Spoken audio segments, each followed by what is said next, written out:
Artificial intelligence had always been used as a cautionary tale in sci-fi, an invention that, while made to augment the human experience, may just also come at the cost of such experiences, or even humans themselves. But while independently conscious, feeling androids are still very much a far-off concept and breed a whole farm of ethical concerns of their own, AI already has and continues to automate the things we once took for granted. From virtual assistants to robot waiters to the dawn of literal self-driving cars, it's as equally exciting as it is unnerving, as we steadily come to terms with the fact that maybe a lot of things we do aren't exclusively human. But surely it can't take over everything. You can't tell me these software programs, these lines of code, are smart enough to form creative ideas or manifest their imaginations. It can't possibly replicate the especially unique human creation of, say, art.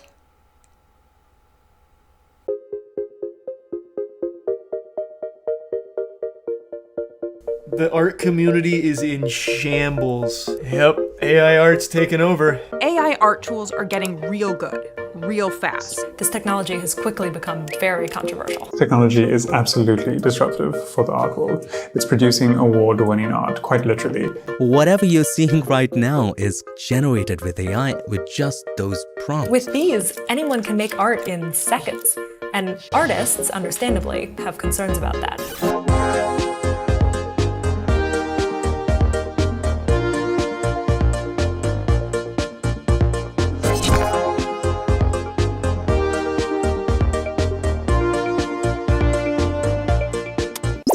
What's up, guys? So about a week ago I found myself watching one of Drew Gooden's latest videos on AI and the ability for this technology to now write full-blown articles with a single prompt, and I gotta admit, the sci-fi lover part of me was all, wow, we have come a long way with science and technology, this is amazing. But of course, as somebody who's also a full-time freelance writer, I couldn't help but also think, F you, automated piece of shit, I'm gonna have my once stable job stolen by your binary ass. Please don't. But that said, it really does seem like the days may be numbered for certain creative jobs out there. Roles that require such intrinsically human talents that it's a possibility I never thought I'd see in my lifetime, but the leaps and bounds in technology are getting shorter and shorter by the year. And I am incredibly anxious about this. Growing up, I always thought that no matter what career path or industry I ended up in, I just wanted to be able to create, as hippy-dippy as that sounds. I love the freedom of just being creative, of playing around with new concepts and ideas. And being a very visual person, I also really enjoy experimenting with aesthetics and being able to put my visions onto paper or screen. But evidently, my imagination had its limits, because I never would have imagined these tasks taken over by machines. Thank you, I'll be here all day. So I, of course, want to take a spin in a few of these programs myself, just to have a feel of how easy it is to spit out something creative or imaginative with a single prompt. Drew in his video already took a gander at Jasper AI, which is pretty popular. If you want to check out how he plays around with that app, I'll leave a link to his video, it's hilarious. So I decided to give a few other ones a try, including of course the programs that can generate scarily impressive works of visual art in literal seconds. But before we dive right into this Black Mirror dystopia, or Jeff Bezos' wet dream, whichever works, let's take a moment to hear a word from today's sponsor, Established Titles. As we progress further and further into the technological future, and of course, I'm not just talking about AI here, sci-fi tales of previous years have also warned us of the potential damage this can bring on the environment, especially with rising mass industrialization. So it's really cool to get a sponsor for this video that not only makes for a pretty innovative gift, but also lets you contribute to an ongoing environmental cause. Established Titles, for those who don't know, is a project in which you're able to purchase as small as a square foot of dedicated land online from a private estate in Edelston, Scotland. And based on a historic Scottish custom where landowners are referred to as lairds, lords, or ladies, you'll get to officiate yourself or a loved one under any one of these titles. And this isn't just some fake LARPy role-playing thing either. You actually do get an official certificate with a crest that legitimizes you as an actual lord, laird, or lady of Scotland. The first time I partnered with these guys, I did a little unboxing segment for mine in one of my previous videos, and there's my name right there. Pretty cool. You can even add the title to your name on your credit card, plane tickets, dating profiles, go nuts. And of course, with each certificate comes with a unique plot number that allows you to view the exact location of your land online. Just plop the number onto Established Titles' website and there you go. As I said, this project also contributes to a great cause in that these guys work with global charities One Tree Planted and Trees for the Future to support reforestation efforts around the world. With every order, these guys plant a tree to help preserve the natural woodlands of Scotland. Now, Established Titles is actually running a massive sale, and if you use my code Isabel10, you can get an even further 10% discount. These things make for really unique last-minute gifts, and they even have couple packs available which come with adjoining plots of land. Super cute. Now, the first 200 people to get a title pack through my link will effectively get their plots next to mine within just a few minutes of walking distance. So hey, we can build our own little kingdom for all you aspiring lords or ladies. Just go to establishedtitles.com/Isabel10 to get an additional 10% off your purchase, supporting both this channel and Scotland's beautiful landscapes. Now, back to the rise of automated artists.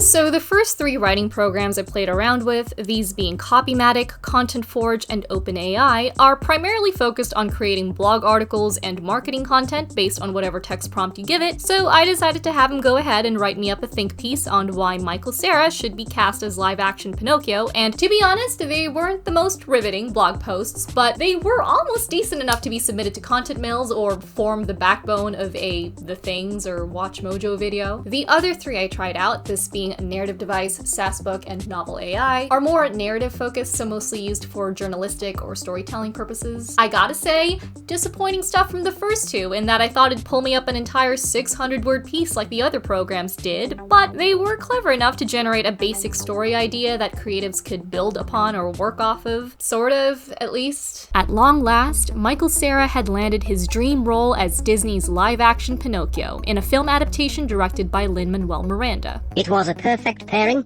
and with that, the movie's name was officially changed to Fabletown. The first trailer for the film showed a CGI rendering of the prince and his donkey in action, but the true magic of Fables began to unfold with the final trailer. In it, Sir Mac tells his father, "You can't stop me," and then his mom comes rushing into the room, crying and saying she wants to watch the new F-bomb too. Cia's mother was just as happy as her son's father to see Fable. However, I actually was quite impressed with Novel AI, which has a whole bunch of features that help you set the story's tone, voice, key details for the AI to include, the lore behind your story. To stick to the theme, I asked it to write me a narrative about Michael Cera landing his dream role as live-action Pinocchio in an adaptation directed by Lin-Manuel Miranda, and it was able to write me up a pretty entertaining biographical story about the Canadian star achieving his life's ambition, a classic hero's journey, if you will. And while it did need me to feed it a few prompts as it went along, it was a pretty impressive tool for generating the many possible ways one story could go. And keep in mind, this tech is only going to get more refined as time goes on. I mean, it can already conjure up interesting ideas and form coherent sentences, so who knows what we're going to get in a few years. But for now, you know, no big deal. It's not like AI's writing up entire film scripts or award-winning prose, you know?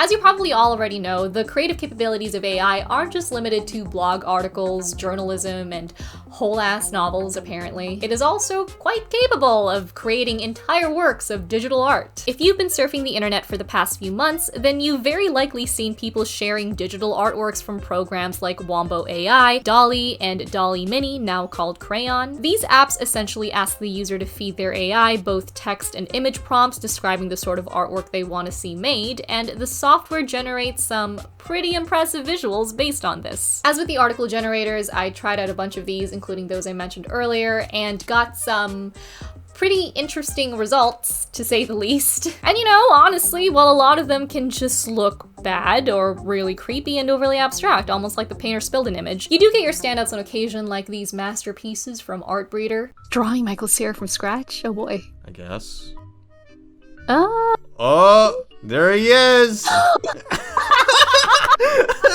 Look like a nightmare. Like legit, that's how like Michael Cera would come to me in a dream. That is a proper album cover. It actually almost got the text right. Yeah. This is so good. Why does he look like a Whoville freaking character? Horton, you're the eyes look the best here.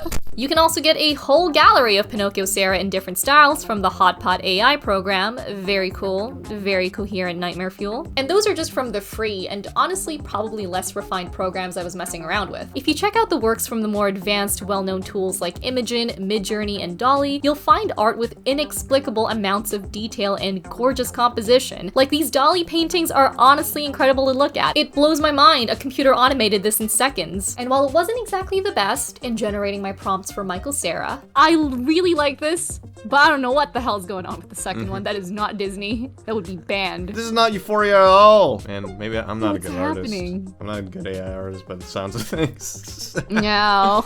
Dang. You know, it has its limits for now, but it has created some of the most outstanding AI pieces on the internet to date, not gonna lie. But hey, you know, these tools are all just for kicks, just fun shits and giggles. It's not like AI's making a splash or a profit in the art world, right? God damn it. So what is happening? How did man inject creativity into these machines? An innately human trait, or so I thought. I've covered this before in one of my previous videos on deepfakes, a relatively new piece of tech that can impact the role of entertainers in particular. But to briefly summarize, these AI programs rely on a computer system known as neural networks. These networks are made up of interconnected nodes that, similarly to our biological neurons, basically enable them to process data in the same way as the human brain. Through deep learning algorithms, they are trained to recognize patterns, pinpoint correlations, cluster and classify raw data, forming what's called a latent space in which data points are meaningfully grouped together based on similarities identified by the program. And as Vox puts it in this incredibly informative video that I recommend you guys check out, any point in this space is a recipe for a possible outcome, and our text prompt is what leads us to that location. In other words, the software uses our prompts as criteria of what it needs to generate. So with creative writing, for instance, an AI built on a neural network may be trained to analyze data of multiple stories to understand common structures, formulas, and writing styles, classifying and clustering this data as necessary to form its latent space. It's the same story with AI artworks, except instead of written text, it's trained on a vast collection of pre-existing art, studying the attributes of various styles, linear patterns, compositions, and color palettes. Using the prompts you give it, it's then directed to a mathematical point in this space that essentially produces us the end content. There's often a randomness in this process that can lead to different results each time, and because varying AI models are designed and developed by different people, trained on different data sets, and thus producing different latent spaces, you're very likely going to get differing results based on the programs you use. And by continuously gathering and analyzing new information, the software learns to become a better writer or artist over time. This was my attempt at breaking down the gist of all this in the most simplified way I knew how, so there's probably a lot more complexity that goes into the process. The eerie, although admittedly quite fascinating thing to note is that these AI advancements aren't just limited to writing and visual art as far as creative fields go. We've also seen plenty of impressive works generated in the field of music, fashion, filmmaking, and even social media influencing. That's right, if you didn't think Instagram could get any more fake, well, there you go. It's only a matter of time before AI influencers get their very own TikTok community with their very own hashtag, mark my words.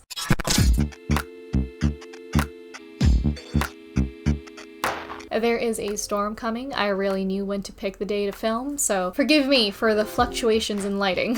But before I put on my Luddite skeptic cap, I think it's fair to address the potential good that this can bring to the creative industry. Plenty of articles have stated that these programs are designed to actually bolster the creative process by removing the more mundane or repetitive aspects of it. This, in turn, allows the artist to focus on more advanced and often more exciting activities that require higher level creative thinking. Filmmakers, for example, would be able to shorten the editing process. Game developers can automatically render landscapes and therefore focus on storytelling and character elements. And digital artists would be able to instantly add shading and color to their creations. Some artists who are less skilled in a certain area may be able to delegate that task to AI instead, which can really help in bringing a lot of artistic ideas to life among those who don't necessarily have access to all the critical resources. For example, installation and sculpture artist Vaughn Wong praised DALL-E for being a wonderful tool for someone like me who cannot draw. Rather than needing to sketch out concepts, I can simply generate them through different prompt phrases. This effectively shortens certain stages of the artistic process, helping you achieve your vision faster. To be honest, I for one would find it incredibly handy to automatically edit the core clips of my videos together. By this, I mean voiceover segments like these, and any recorded footage of me talking to the camera like this one. It is by far the most mundane stage of the editing process for me, as I sometimes have to go through 10 takes of the same line just to find the absolute perfect delivery that I'm probably gonna redo in the later stages anyway. There's also the capability of these programs to make connections that creatives wouldn't have otherwise thought of, ideas that they can then build on and flesh out. You know, take creative writing AIs for example. A lot of them can be used to generate the next best sentence for your paragraph, or perhaps a direction for your novel that you might not have considered. Speaking as someone who writes for a living, I'd imagine this could do wonders for my writer's block. This ability to streamline the creative process can not only help artists meet tight deadlines while maintaining a high quality of work, it also allows them to focus more on results and ideas rather than the technical processes involved. Many would argue that this would pave the way for greater innovation, especially as it gets easier for these AI minions to bring our mere ideas into reality. And this leads into the argument that real artists, or those who truly have a passion and talent for creating new things and thinking out of the box, needn't actually fear AI. In fact, as this video by BoroCG points out, they may actually be the ones to thrive in this new economy, and corporations that are just simply about mass-producing art, like shitty blockbusters or shovelware games, are actually the ones in trouble. Because like these companies, AI can't break artistic barriers or produce truly novel ideas, at least not just yet. It only takes from and works within the limitations of art that already exists, so with its ability to democratize this creation of derivative commercial quality art, businesses that typically profit off that no longer have a competitive edge. Innovative artists, on the other hand, those always seeking to break new ground, will stay as leaders of the creative industry. Many then say that this could cultivate a landscape where creatives can focus on being art directors rather than craftsmen. So interesting as these arguments are, and while I do find a lot of value in the apparent creative benefits that AI can offer, all this also breeds a bit more skepticism on my end. One being, while AI programs are praised for being able to automate the boring stages of art creation, this is a pretty subjective basis, since what's mundane to one artist may be an exciting creative process to another. For example, I, and probably many others, find it tedious to do the base editing for, say, a YouTube video. But plenty others, especially those who edit for a living, may enjoy the rest of the process, such as editing in the effects, picking out the right clips from movies and other media, crafting animated sequences. These other aspects involve more of your imagination. They involve more creative storytelling, and in these ways are arguably more fulfilling to do. Now, for another person,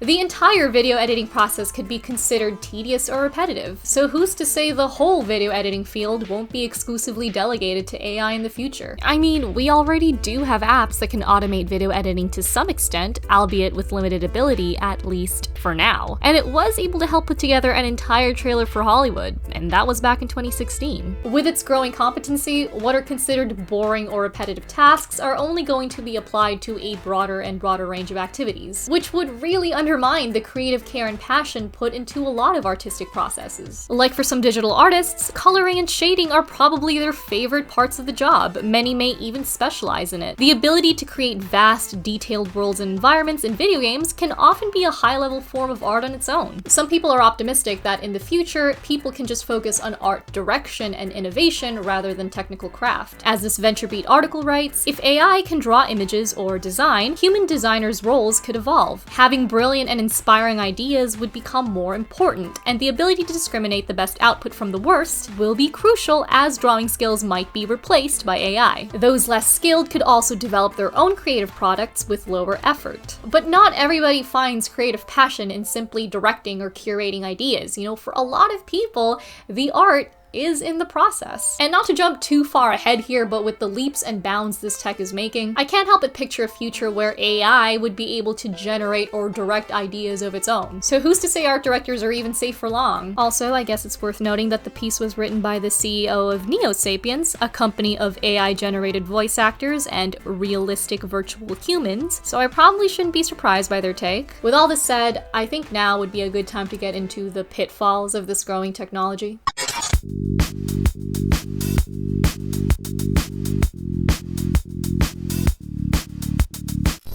So impressive as some of these AI creations may be, and as useful as some of its tools are, the programs are obviously not completely free of error. We can already see this in some of the AI articles I generated. There are just blatant factual errors, like stating that Michael Cera played Junie Cortez in Spy Kids. I guess the AI took one look at this kid's curly hair and was like, yep, that's the same person. Or referring to Jiminy Cricket like a real-life Hollywood actor, or suggesting Robin Williams should play Geppetto when the guy's been dead for almost 10 years. These flaws are definitely all the more obvious when it comes to some of the visually manifested night terrors some of these programs cook up. It seems a lot of them have trouble with accurately portraying human faces, with many often looking asymmetrical, oddly deformed, or just incomprehensible. Of course, if you're dealing with the more advanced yet arguably less accessible programs like DALL-E and midjourney, you are more likely to get recognizable human faces and illustrated beautifully, even in plenty of instances. Granted, a lot of them may still look wonky, but the potential is there. However, one thing that even the best of AI programs have still yet to grasp is our unique social contexts. It's why the writing programs I tried out weren't able to fully discern real-life people from fictional crickets, or the movies Michael Cera is actually starred in. It hasn't developed a proper, full understanding of socio-cultural details like these. Megan Pateshold, photo editor for the New York Magazine, discovered this herself when attempting to generate an image of a donkey wearing a MAGA hat through DALL-E. Despite already being one of the most revered AI art generators, it had no concept of what MAGA was and ended up churning out some pretty subpar images. So while the thought of delegating repetitive writing or art tasks to AI may seem like a helpful convenience, it still evidently struggles with these minute complexities. Going back to how I mentioned it'd be pretty great to have AI automate the most basic stage of my video editing process. How can I be sure it knows the right pacing I prefer for my clips? Or even the best take among the multiple ones I might do for a line? It probably wouldn't, at least for now. But detached as these AI systems are from the human experience, they still, ironically, are not free from bias. Since they are trained on our data, this includes all the common social biases and stereotypes that come with that. The most well-known documented examples of this is how DALL-E will typically generate visuals of women when you feed it words like personal assistant and flight attendant. On the other hand, a word like CEO would prompt it to generate images of Caucasian men. Likewise, OpenAI's other project, a writing generator named GPT-3, would associate words like Islam with terrorism or female pronouns with naughty. All these are learned from the stereotypes and ideas we've reinforced online. Now, needless to say, the technology's only going to get better, and while it may learn to become a little less beholden to our biases or even learn the finer details of our society, it's easy to see why these advancements would make artists uneasy or even outraged. I mean, at the moment, there are already concerns surrounding plagiarism and copyright. Writing generators seem to be a less heated topic in this discussion. In my experience, the generators I used apparently wrote up 100% original pieces. However, in Drew Gooden's video, he did show how some of the stuff Jasper would spit out would accidentally be word for word copied off of other sources on Google. So, don't know what's going on there, but thankfully, as I mentioned, a lot of these tools do come with plagiarism detection features themselves, or, you know, you could always use a free one like I did. So it just takes one click to make sure that you're not accidentally stealing content. And from what I've seen, it's a lot harder for these programs to replicate an author's unique emotions, wit, and personality in the form of written text. In fact, most of the popular AI writing tools now readily available to the public are still primarily focused on creating basic copywriting material rather than verbose, imaginative works of fiction. Those that do cater to that are only good at helping suggest new sentences or story points. I admittedly was being a little hyperbolic with the storytelling skills of this tech earlier, as raw, unedited, AI-generated creative writing can be impressive in parts, but much of it can still just come across as illogical nonsense. Authors' voices are safe for now, since most of the work still falls on you to refine it into something literarily coherent. While there is evidently potential for these programs to learn more advanced creative writing and possibly even produce refined text of their own, the average person isn't able to automatically generate the next Harry Potter series just yet. Leathery sheets of rain lashed at Harry's ghost as he walked across the grounds towards the castle. Ron was standing there and doing a kind of frenzied tap dance. He saw Harry and immediately began to eat Hermione's family.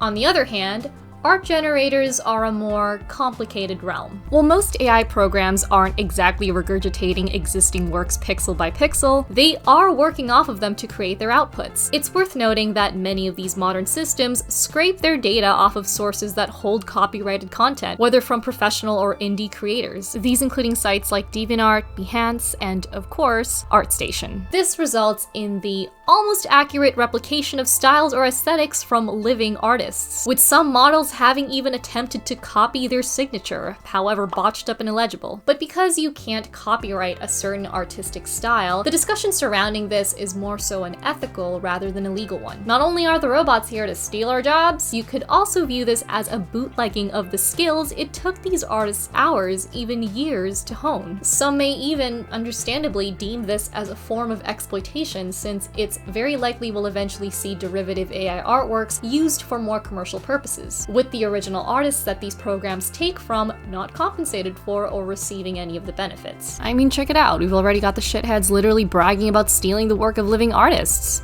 Neat. So many creators have brought up how they should have the option moving forward to opt in or out of AI training datasets. Berlin-based artists Matt Dryhurst and Holly Herndon have already developed a beta version of a standard named Source Plus that can allow artists to do just this. And this doesn't just include visual artists, but musicians and writers too. They've also created the site Have I Been Trained, which allows artists to see if their work has been used as part of the dataset for big name generators like Midjourney and Stable Diffusion. Unfortunately, those who've already had their content used for AI training can no longer opt out of these databases, which sucks, but at least these kinds of tools are good steps forward. And you might argue that creatives take from others all the time. They use a ton of other artists as inspiration to help shape their styles and techniques. But a lot of these AI generations, rather than looking like they were influenced by a certain artist, can often just literally take the artist's entire style and wear its skin. And you can direct it to do precisely this by simply adding the artist's name into the prompt. Apparently users are already swapping tips on how the right names can generate the particular style you're after. The speed at which it's able to just coldly copy such unique designs can be used to mass produce artworks under an aesthetic that an artist may have taken a lifetime to craft, fine-tune, and call their own, which may not be illegal,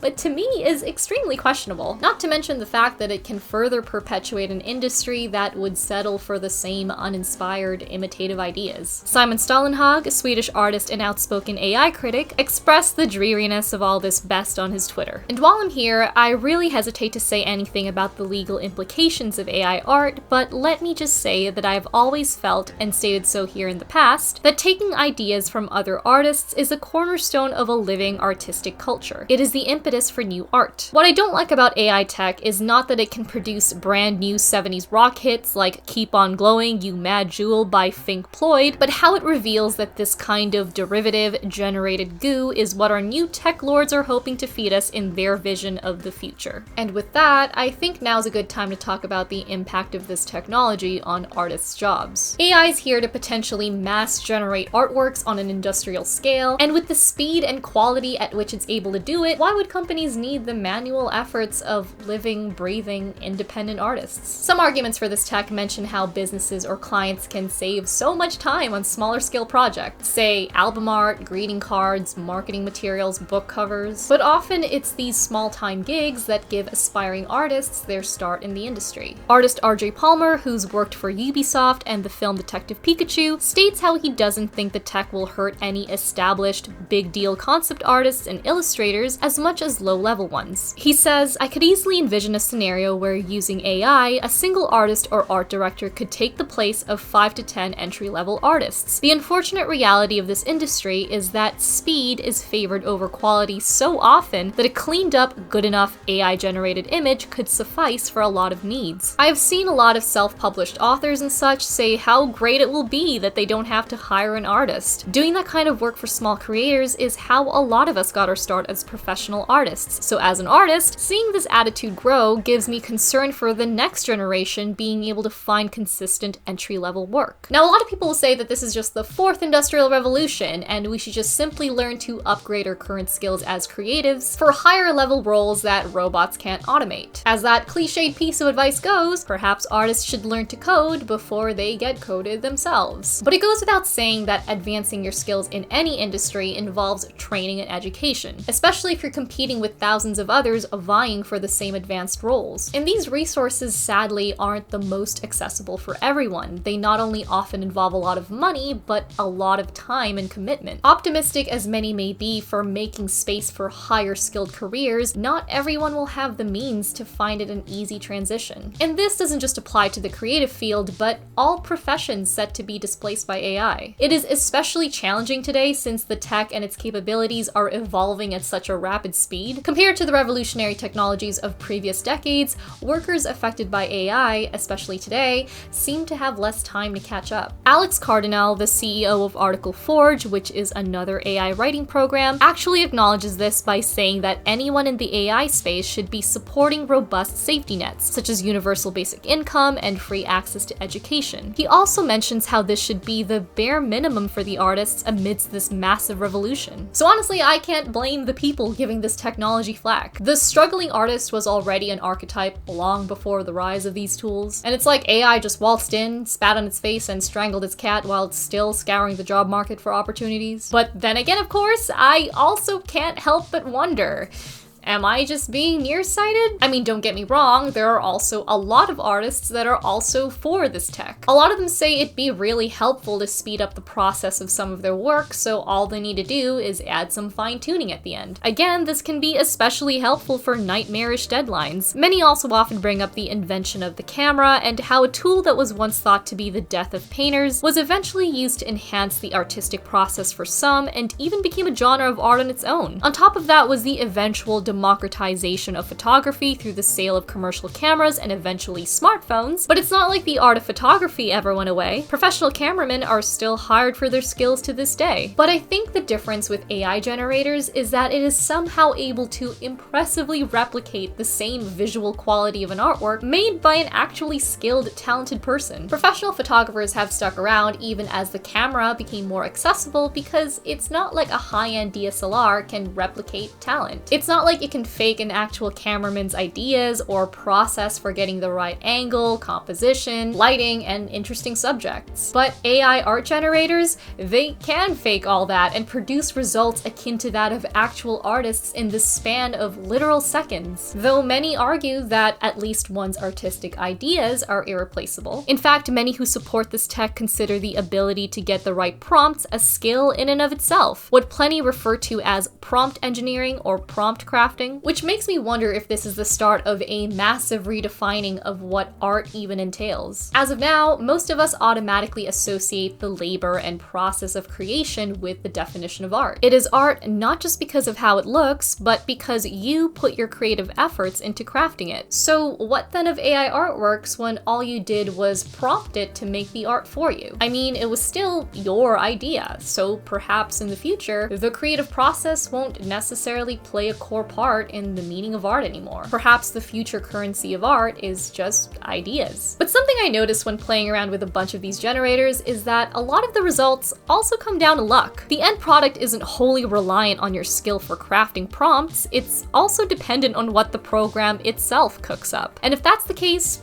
can you still really call it your own? And the same thing with using AI to help you skip parts of the creative process in the name of efficiency. This comes down more to personal fulfillment, but if I say got an AI to generate an entire video script for me, leaving me to simply tweak the details at the end, can I still really say I wrote the video? Personally, I'd feel like I'd be misleading you if I said I did, nor would I feel as much gratification as writing an entire script myself, with the voice and tone and humor that's unique to me. Of course, this is a gray area in that artists are content creators could be leveraging AI to different extents. So where do you draw the line between calling a work yours or primarily AI generated? What are the thresholds here? And the metrics for all this can be super subjective, because while some may say craftsmanship plays a major role in calling an art your own, others may say that it's your final vision or concept that matters, regardless of whether AI helped to create much of the basic structure. But with that definition, I can't help but feel how much it sorely devalues the technical expertise and know-how artists may have taken years to build. With randomness playing a major role in the AI generation process, sure, you can guide it towards an impressive result to the best of your ability, but does that then make you a better artist than, say, an actually trained and experienced digital painter who just didn't have the right prompt keywords in mind? Plus, you're essentially betting on a program to cook up something similar to what you've envisioned, but I doubt it can bring to life exactly what you have in your head like manually making art can.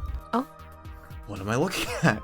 But then, you'd have people who'd argue, well, these AI generations could probably just have their own genre of art in the future. But then this opens up a whole other can of worms, like how would you distinguish AI art from manually produced digital art? And how would you stop those who would try and pass off AI art like they did themselves, Not to mention that we've still got all the plagiarism issues to address. So all this is evidently a complex ethical and philosophical mess that's been quite the hot topic of online debate recently. But while I personally am on the more skeptic end of things, I also do acknowledge that perhaps, maybe, I'm failing to see some bigger picture benefits here. Perhaps in 10 years, if this site is even still up, I'm gonna look back on this vid and think it's aged horribly, and honestly, that'd be for the best. At least for now, we can take relief in the fact that AI can't truly create things independently yet. Currently, it only works off of what is readily available. It just basically cooks up results from already existing styles, techniques, trends, and formats. Innovation and breaking new ground is something that still primarily falls on humans to do. These programs are still incapable of establishing novel artistic methods or, say, new forms of musical composition, at least from none I've seen. They can only draw from what they've been trained on, but we've got the vast, limitless, expansively diverse human experience to take inspiration from. And that's something we can likely further harness and take advantage of in this race against machines. We've got the interesting, unique stories to tell.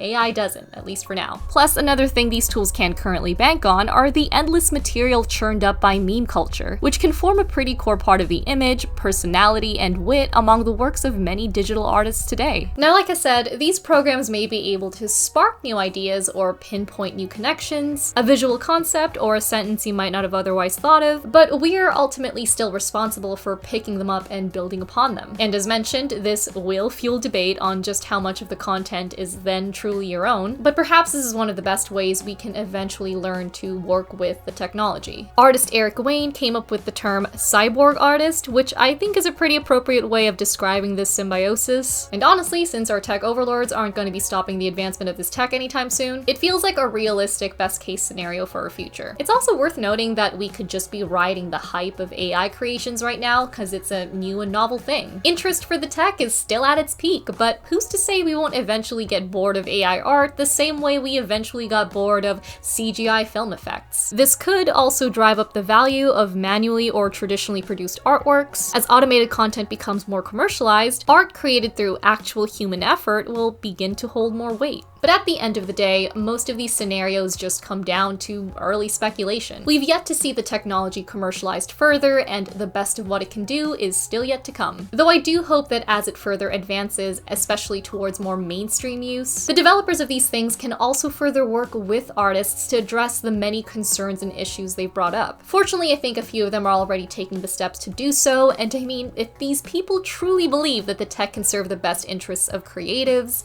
then they'd continue to do just that. So that about wraps up this video. As much as this topic hits a nerve personally, I did try, as with most of my other stuff, to leave it on a hopeful note at least. What do you guys think about this rising age of AI, particularly within the creative field? Am I just being paranoid, or is human art on its way to the grave as we speak? I would love to hear your thoughts, given that this topic has a ton of dimensions to it, and it would definitely have an impact on the future of content creation. If you enjoyed this video, you may also like the one I did about a year ago on deepfakes and its potential effects on the entertainment and acting industry. Also some pretty fascinating and scary stuff there. As always, like this video if you did. If you enjoy pop culture video essays and commentaries like this one, maybe even subscribe if you haven't yet, and hit that notification bell to keep up to date on my latest stuff. Don't forget that you can use the link in my description to get 10% off established titles and grant you or a loved one an official lord, lady, or lairdship today. And with that, I'll catch you guys in the next video.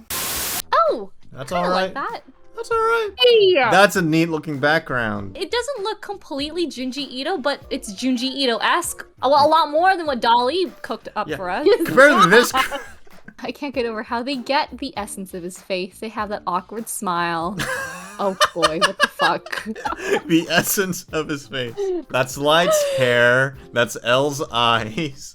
It's anything but Misamane. Yeah, I mean... Michael Cera kissing Michael. Oh boy. Heartbeater's the best. Right. It is! Whoa! Just looking at us judgmentally like he freaks. Theme song. It's... Sex bar.